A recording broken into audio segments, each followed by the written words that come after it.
তুমি আমার অন্তরের খবর জানো মালিক।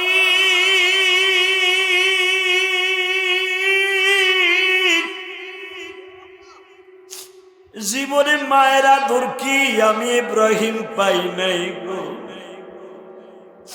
জীবনে বাবার আদর কি, বাবা কেমনে সন্তানকে গোসল দেয়, জীবনে আমি কোনোদিন 7 বছর পর্যন্ত বাবার হাতের একটা কাপড় পরিধান করি নাই। কাপড় পরাইয়া দিয়া যাইতো জিবরাইল।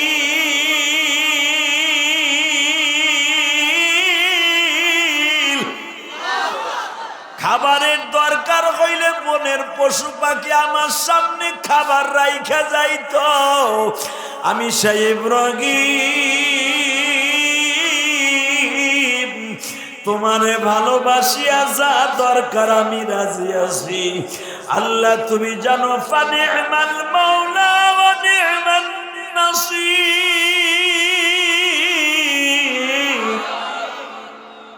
আমি তোমার জন্য সবই পারি গো মালিক। ইব্রাহিম তুই কি পারবি তোর ওই বুড়া বয়সের ছেলেটারে জবাই দিয়া জিলহাজ মাসে এমন একটা দৃষ্টান্ত স্থাপন করবি, তোর সন্তানগুলা গরু ছাগল জবাই দিয়ে আমার কাছে দৃষ্টান্ত স্থাপন করবে। ও আমার কলিজার চাঁদপুরের বাইরা, চাঁদপুর শহরের বাইরা, আপনারা যারা কোরবানি দিছেন গো বাবা, যদি হালাল টাকার হয়ে থাকে, আমি আপনার সাথে আজকে ওয়াদা করে গেলাম, আমি গোপালগঞ্জের সন্তান, আপনি হলেন চাঁদপুরের সন্তান। হাফিজুর রহমান সিদ্দিকী সেই সাগর পারের সন্তান, সেও বলিয়া দিয়া যাবে এই জিলহজ মাসে জাতির পিতার গাড়িতে আপনার জান্নাত নসিব হয়ে যাবে। আম টাকা দিয়া কোরবানির পশু কিনিয়া থাকেন গো বাবা, গরুর শিং দেখছেন, গুতা একটা কিরকম আপনি দেখেন নাই। কথা কর না, কোরবানির গরু কিন্তু এটা কষার গরু না, এই পেড়াছি গুছাইতে পারবো গো, এক সেট তল পেড়ে গুছাইব। তুই হারাম টাকা দিয়ে কিনা আবার সোয়াবিন নিয়ত করছিলি, ওরে বাপ্পা, কথা কর না কেন, কষ্ট হইতেছে? টাকা নেই দিতে। আমার আব্বা আপনার আব্বা এক নাম্বার আব্বা। কয় নাম্বার? জোরে কন। আব্বা কয় জোর? হ্যাঁ, বুড়াটার জোর কি আকুশা করে? এক জোর। বাপ 4 জন। কয়জন? জোরে কন, আরো জোরে। আস্তে কইলে কিন্তু মনে করবো আপনারা আর কয়জন আছে। কয়জন? আরো জোরে, জোরসে বলো। জোর হয় নাই। 1 নম্বরে আদম বাবা। এ বেটারে বাপ কইবেন না, না আকশা ঘুষাই ভাড়া এলাবে ফেরেশতা।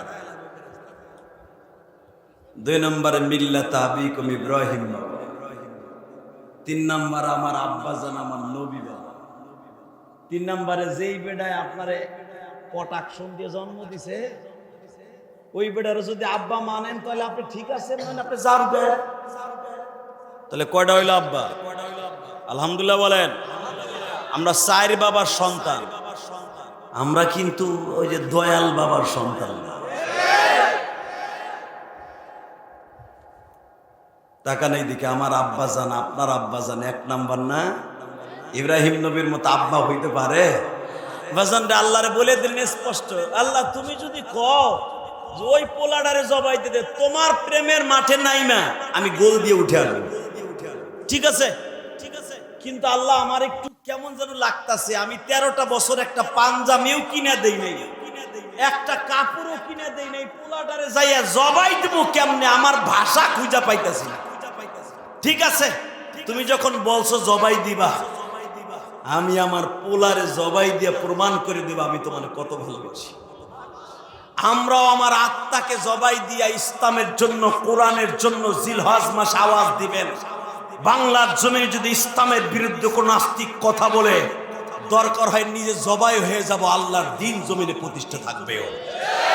রাজি আছেন না নাই? কে কে রাজি আছেন? আল্লাহ এই হাতগুলো কবুল করে শুরু করে আমিন। তাকায় দেখেন জিলহজ মাসে ইব্রাহিম আলাইহিস সালাম বলে, আল্লাহ জেরুজালেমের বাজার থেকে একটা রশি কিনলাম 22 হাত। ইব্রাহিম আলাইহিস সালাম লম্বা ছিলেন 19 হাত, যেরকম আলহামদুলিল্লাহ। ইসমাইল আলাইহিস সালাম তখন লম্বা 12 হাতের উপরে, 13 বছরের পোলা 13 হাতের উপরে লম্বা। আপনি কি মনে করলেন যেই জায়গায় ফেলাইয়া আজকে বাবা পিঠির উপরে বাম পা আর মাথার উপরে ডাইন পা, ডাইন হাত দিয়ে ছুরিটা, বাম হাত দিয়ে গেটিটারে চাইপা ধরে উপুর করে শোয়া। আপনার দেশে উপুর কি বলে? আমার গোপালগঞ্জের ভাষা উপরি, তাহলে বুঝতে সুবিধা। অর্থাৎ শীত ছিল না, ভুট করা। এই অবস্থায় ছুরিটারে চালাইতেছে। কি মনে করেন এটা কি খেলা? পৃথিবীর কোন মানুষ যেটা করে না সেটা এই মাসে খেলা খেলছে। মারহাবা বলতে পারলেন না? আপনার আমি এই মাসে আজকে খেলা খেলবো এই গরমের মধ্যে। আল্লাহ তোমার ভালোবাসা অর্জন করতে যায় যদি জ্বর হোক, বৃষ্টি হোক, গরম হোক, জয় হোক, হাফিজুর রহমান সিদ্দিকের ওয়াজ না শুনে আখিরে মোনাজাত না করে কেউ যাব না। ইনশা রেডি আছেন তো? মারহাবা বলেন। বাবা এবার আমার দিকে তাকান। 22 হাত লম্বা বাজান রে, চামড়ার রশি নিজে কিনলেন, দুই ধারে ধারালো একটা ছুরি কিনলেন। ইব্রাহিম আলাইহিস সালাতু ওয়াস সালাম মা সায়রার সামনে যায়, কয় সায়রা রে, 13 বছর আগে তোমার কাছ থেকে বিদায় নিয়ে গেছিল ইসমাইল আর হাজেরা। আমার মালিক বলছে আমারে জবাই দিতে ইসমাইলকে। সঙ্গে সঙ্গে মা সায়রা বলতেছে, আমার মালিক যদি ইসমাইলকে জবাই দিতে বলে গো,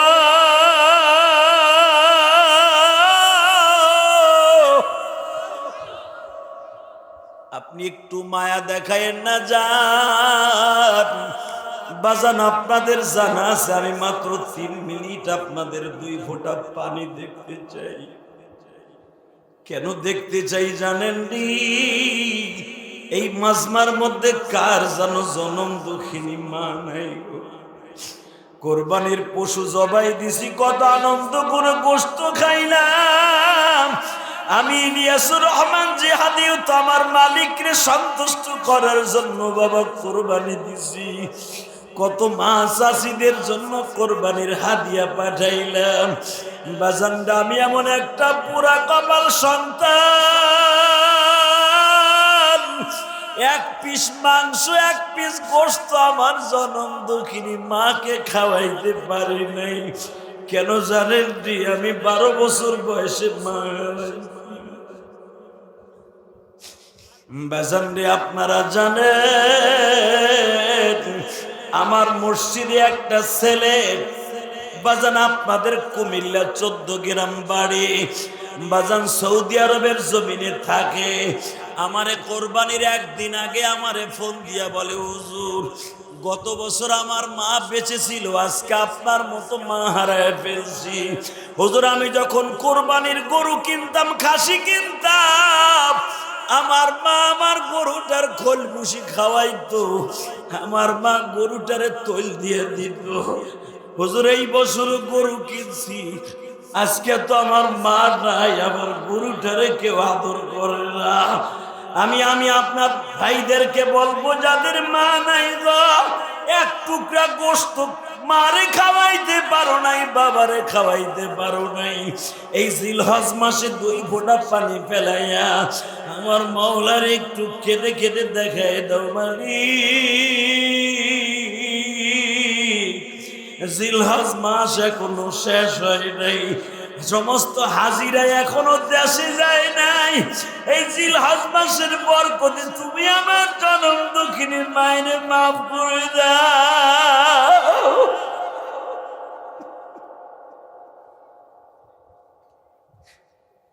বাজান কোরবানির গোশতগুলো আপনি যখন সুন্দর করে বন্টন করতে গেছেন, কত মায়ের জন্য পলিথিনে ভরিয়া বাসায় বাসায় পাঠাইছেন। যারা মা ভক্ত তাদের আমি বুঝাইতে তাড়াতাড়ি সক্ষম হব। ও বাবা ফ্রিজের মধ্যে এখনো গোশত না, কোরবানির গোশত আছে বাজারে, মা কিন্তু আজকে ঘরে যাইব। ও বাবা আমার আব্বা জানো যখন আমার কোরবানির গোশত নেওয়ার জন্য ঢাকা কেরানীগঞ্জ আমার বাসায় আসছে, আবার আব্বা আমারে বলে, আবার আব্বা বেঁচে আছে দেখে আসতে পারেন। আমার বাবা এই বছর আমারে বলে, ইলিয়াস রে তুমি 2টা গরু জবাই দিছো গো বাবা, আমি তোমার কোরবানির গোশত নিতে আসছি, তুমি আমারে আগে কোরবানির গোশত হাদিয়া দিছো তোমার এলাকায় দেওয়ার জন্য। বাবা আমি বারবার মনে করতেছি তোমার জনম দুঃখিনী মায়ের কথা, তোমার মা যদি দেখতো তুমি গরু জবাই দিছো, তোমার মার কত খুশি হলো। আল্লাহ তুমি দেখো মালিক,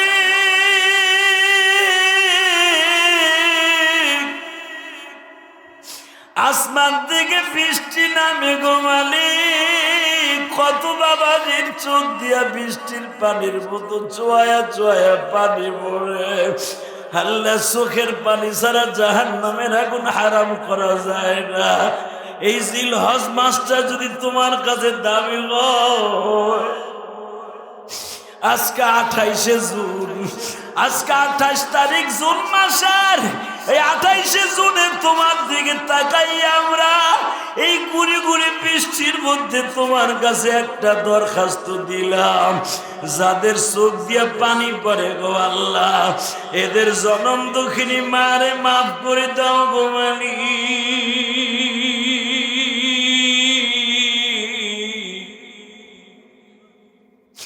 জনম দুঃখিয়া বাবার মাফ করিয়া দাও আল্লাহ। তোমার কাছে একটা দরখাস্ত, বাবা ইব্রাহিমের গাড়ির জন্য একটা টিকিট বরাদ্দ করিয়া দাও বাবা। আমি দেখবো আব্বা জান ইব্রাহিমের মতো অন্তরটারে কে এখন আল্লাহর জন্য তৈরি করতে পারেন গো বাবা। আমার আব্বা, আপনার আব্বা জাবালে কাবার এখানে দাঁড়াইয়া ওবাদান মসজিদে ফাতাহ যেটা বলা হয়, ইব্রাহিম খলিল রোড দিয়ে আমার আব্বা জান আসতেন, মসজিদে ফাতাহ মসজিদের জেনের পাশ দিয়ে বাবা জান চলিয়ে যাইতেন। আজকে আমার আব্বা, আপনার আব্বা জাবালে কাবার এইখানে দাঁড়াইয়া ছোট্ট ছোট্ট বাচ্চাদেরকে জিজ্ঞাসা করে আমার ইসমাইল এখন কই আছে। ছোট বাচ্চারা বলে আপনি 8 বছর বয়সে আসছিলেন, 4 বছর বয়সে আবার আইসা জিজ্ঞাসা করেন ইসমাইল কই। আপনার ইসমাইল, সব ছেলেরা খেলাধুলা করে, আপনার ইসমাইল পাহাড়ের পাশে দাঁড়ায় দাঁড়ায় কাঁদছে। কেন কাঁদতে বাবা? যখন জিজ্ঞাসা করি তোমার আব্বা কই, তখন ইসমাইল বলে আমার আব্বা আল্লাহর দ্বীনের কাজে ব্যস্ত, আমার আব্বা আল্লাহর অর্ডার ছাড়া আমারে দেখতে আসতে পারে না। এই কথা বলে কাঁদে। তখন আমরা বুঝ দিয়া বলি আল্লাহর খলিলের সন্তান ও আমাদের ইমাম ইসমাইল, ওয়াইদ ইয়ারফাউ ইব্রাহিমুল কওয়াইদা মিনাল বাইতি ওয়া ইসমাইল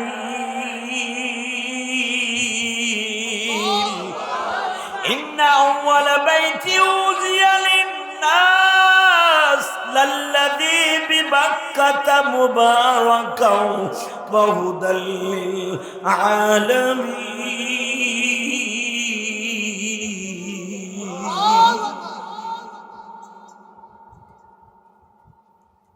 ইসমাইল বলে আমার আব্বা আইবো, তোমরা টেনশন করো না, আমার আব্বা আইবো।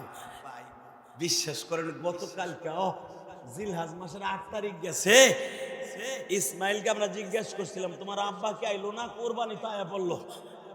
তখন বলছে আমার আব্বা এই মাসে আইবো। আপনি ঠিকই আয়া পড়ছেন আব্বা। ইসমাইল আজকে খুশি হইল, ইসমাইল আজকে খুশি হইল।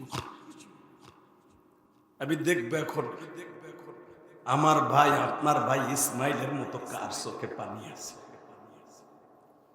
ইব্রাহিম বলে আমার ইসমাইল বলছে আমার আব্বা আইবো।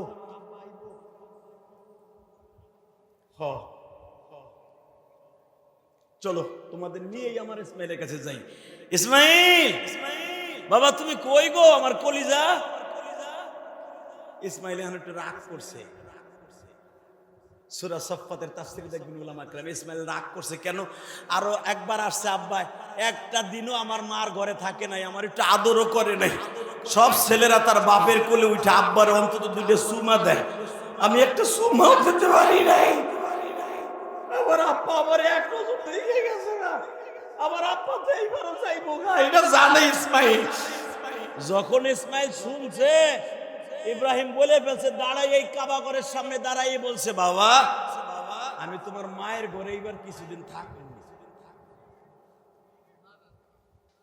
ইসমাইল বলে, আব্বা তুমি আমার মার কাছে থাকবা? ও বাবা আমি থাকবো। ইসমাইল একটা দৌড় দিয়া বাবার বুকের সাথে মাথাটা লাগাইয়া বাবার কোমরটারে শক্ত করে ধরে বলে, আব্বু তোমারে তো বুঝাইতে পারবো না রে বাবা, এই বাক্কা শহরের সব মহিলা ঘুমায় গো বাবা, আর আমার মা একটা জামা বুকের মধ্যে নিয়ে ঘুমায়। শুনেছি এই জামাটা লইয়া বলে তুমি 40 দিন আগুনের মধ্যে ছিলা। আল্লাহু আকবার জোরে বলতে পারেন না? বাবা যেদিন তুমি আমারে রাইখে যাও মায়ের কাছে 8 কেজি কম দিয়া, সেই দিন আমার মা তোমারে বলছিল, জাতির পিতা ইব্রাহিম আমি তো আর রাত্রে আপনার ঘুমের সময় পাবো না, আপনি আমার একটা জিনিস দিয়ে যান যেটা বুকের মধ্যে নিয়ে কোলবালিশের মতো ঘুমাবো। তখন আপনি জিজ্ঞাসা করছিলেন, হাজেরা তোমার আমি কি দিয়ে যাব? তখন আমার মা বলছিল, যেই জিনিসটা সবচেয়ে আপনি বেশি পছন্দ করেন ওইটা আমারে দিয়ে যান। তখন আপনি আপনার টোপলার থেকে ব্যাগের থেকে বাইর কইরা জিব্রাইলের দেয়া হাদিয়া, আল্লাহর দেয়া হাদিয়া, নমরুদের আগুনের মধ্যে পড়িয়া যেই 40 দিন জামাটা গায়ে দিয়ে আপনি ছিলেন, ওই জামাটা আমার মায়ের দিয়া বলছিলেন, হাজিরা আমার কথা মনে পড়লে এই জামাটাই সুমা দিস।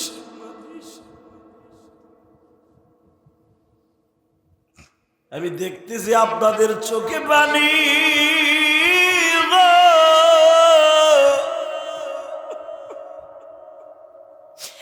এই বাক্কা শহরে সব মহিলা ঘুমায় গো বাবা,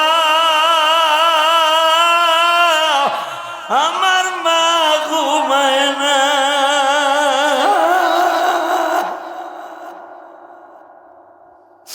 কারণ তুমি আমার মাকে আমার মায়ের কোলে দিয়া বলে গেছিলা, লিউকিমুস সালাতা ফাজআল আফিদাতান মিনান নাস, আল্লাহু আকবার বলেন, তাহবি ইলাইহিম ওয়ারযুকহুম মিনাস সামারাত।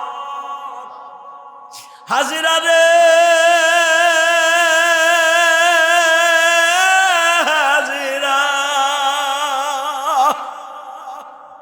তোরে এমন জায়গায় রাইখা গেলাম যেখানে খাবার নাই, ফসল আদি নাই, গায়রে জি জারইন ইনদা বাইতিকাল মুহাররম, ওই জায়গায় কাবাঘর হবে। আমার ইসমাইলকে কিন্তু বেনামাজি বানাবি না। লিউকিমুস সালাহ, তুইও নামাজ পড়বি, আমার পোলাটারও নামাজি বানাবি। এ হাজিরা আফিদাতাম মিনান নাস তাহবি ইলাইহিম, আমার হাজিরা কোন মানুষের সাথে খারাপ কাজ করতে পারে না, আমার হাজেরা সবার সাথে লিয়াজো মেনটেন করে চলবি। এ হাজেরা তুই বিশ্ব সুন্দরী একা পাইয়া অনেকে প্রেমের অপার দিবি, কারো সাথে প্রেম করবি না। আফিদাতাম মিনান নাস তাহবি ইলাইহিম,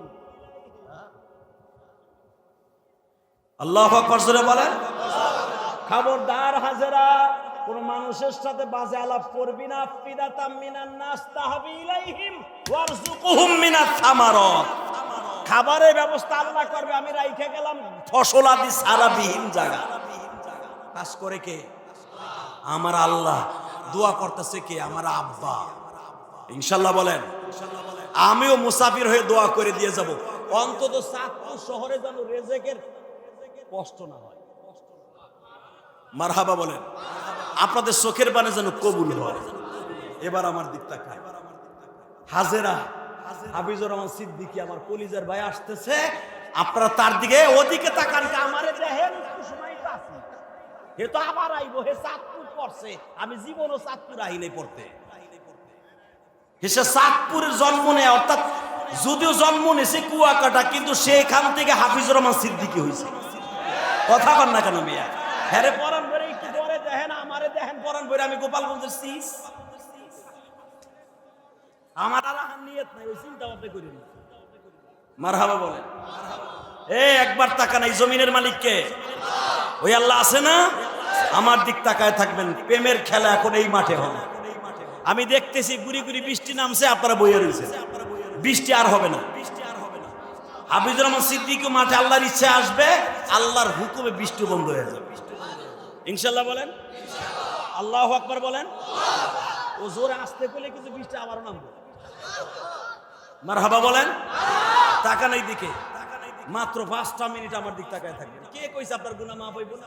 ওই যে ডাইন পাশে বইয়ে হুজুররা কান্দে, আপনি কানলে আমার মালিক মাফ করবে না? আমার আল্লাহ কি শেখ হাসিনার মতন 40 বছর পরে হইলো গলা ফাঁসি দিতে? কথা কর না কেন? আমার আল্লাহ কে ওই জেরুজালেমের ওই নাস্তিকের মতো নাকি? মনে রাখতে হবে, বাংলার জমিনে যতদিন জমিনে আছি ততদিন আল্লাহর দিন আছে। আল্লাহর দিনের বাহিরে যারা আছে ওদের সাথে আমাদের কথা আছে। একসাথে বলেন তো, এই জমিনের মালিক কে? আমার আব্বা জান, আমার আব্বা জান ইসমাইলকে বুকের মধ্যে নিয়ে কয়, বাপ চিন্তা করিস না, তোর মার কাছে 2 সপ্তাহ থাকবি। মারহাবা কোন বাজানরে যখনই বলছে তোর মায়ের কাছে 2 সপ্তাহ থাকবো, আর একটা সেকেন্ডও দেরি করে নাই, একটা দৌড় দিয়া মায়ের কাছে যায় বলে, মা আমার আব্বাজান বলে 2 সপ্তাহ তোমার কাছে থাকবে মা। মা হাজার একটা দৌড় দিয়ে ওই জামাটা বের করে দিছে, জামাটা বের করে দিয়া বলে, ইসমাইল রে এই জামাটা তুই হাতে ল, আমি তোর বাবারে জমজমের পারে দাঁড় করাইয়া পাও 2টা ধোয়াইয়া দেই গো বাবা।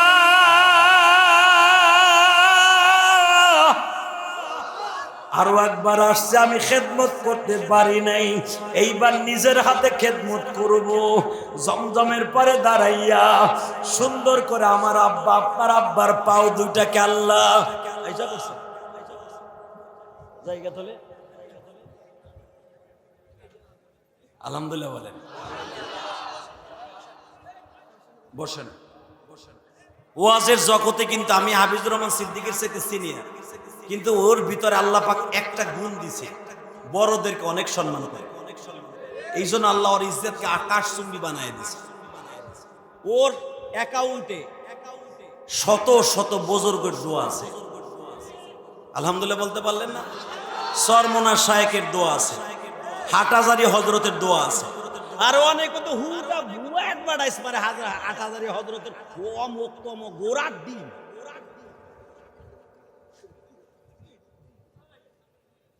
আলহামদুলিল্লাহ বলেন না কেন? সময় তো নাই রে ভাই, আর 2 মিনিটের কথা কই জামুগা। তবে একটা কথা বলে যাই, এই জমিন যদি আল্লাহর থাকে, আমার আব্বা জান যদি এই জমিনে বসে পাস করতে পারে, তার সন্তানরাও পাস করবে। কথা বলেন না কেন? আর আমরা বাংলাদেশের এমন একটা পাকিস্তানি হানাদার কুত্তা বাহিনীরে কুত্তার মতো কোবায় এই দেশ থেকে তাড়াইছি। যদি আবারও দরকার হয় ইসলামের জন্য, কোরআনের জন্য, মাদ্রাসা টিকাই রাখার জন্য, ইসলামকে জমিনে টিকাই রাখার জন্য যদি আর একটা বার কখনো কোবাকুবি করতে হয়, সরকারকে সাথে নিয়ে করব, কোন বেঈমানের সাথে আপোষ করব না। রাজি আছি না নাই?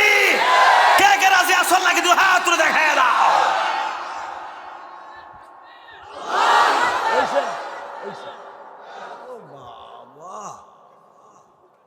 ইডা আবার করতে হবে। মারহাবা বলেন। এই জমিনের মালিক কে? আল্লাহকে সাক্ষী রেখে বলে গেলাম, দিন যদি জমিনে টিকায় রাখতে হয়, মাদ্রাসায় টিকায় রাখতে হবে। আলহামদুলিল্লাহ।